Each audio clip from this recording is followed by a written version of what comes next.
коебуз коомдон аты. Коомго күн тартипке эмнени киргизебиз? Кандай иш алып барабыз? Аны жалпы чогуу чечейли. Кандай дейсиздер? Анан дагы бир өзүмдүн кезеги менен тос келсе, талоо келсе айтайын.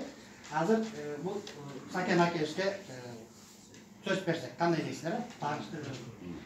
Бул акебиз Таластан болот. Союз убактардан бери Москвада Украинада иштеп, пенсияда болушу азыр. Мына ушул кишини кабыл тилейм деп коелу.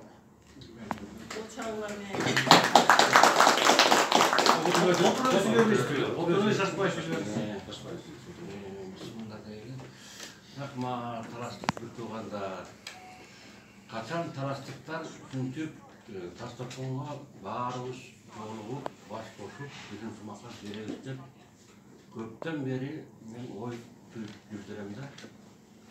Мен бұл Москваға ең бірінші аттаған жылым 1973 жылы. Осы армиядан келіп, анан кейін өзім жолым менен келіп, Москвадан оқуға өткен.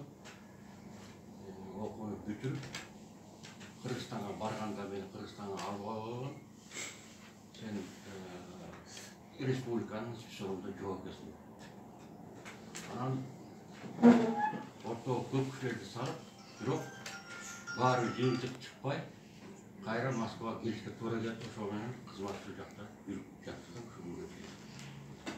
Мемлекеттік қызматта өмір бойы сол жақта іштеген, центральный управленияда. Өзім кешім бойынша медицина инженермен. Анан пенсияға шығып, азыр бала шақарып бар сол жақта, невремнің ең ұлысы